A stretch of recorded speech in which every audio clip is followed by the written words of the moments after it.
Որ եթե այս տեսանյութը միջև վերջ նայեք, կհասկանաք իրական պատճառը ինչն է հանդիսանում, որ Երևանի ամբողջ փողոցներում սենց փոսեր կա, ավելի հստակ սենց խրամատներ, շատ պարզ դերված է, որ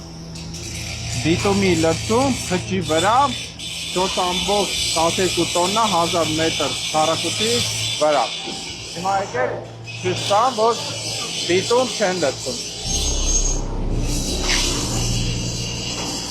Առանց բիտում ասֆալտ են անում։ Տեսնեք, որ առանց բիտում հիմա փաստացի ասֆալտ են անում։ Եք առանց բիտում ասֆալտ անում։ Բիտումի։ Եզերը ներսն էլ պիտի լինի մի քառակուսի մետրին 0.6 լիտր պիտի լինի։ Տեսեք, առանց բիտումի նորմալ տարածումով, առանց փոշեզրկման ասֆալտ են փռում, հեսա։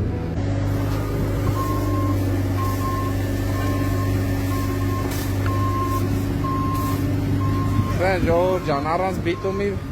ասֆալտ են անում։ Տակը բոլոր շինարարները կամ շինարարությունից հասկացողները կհասկանան, որ սա տակը բիտում չկա, ինչի համար այսենց պոկվում է։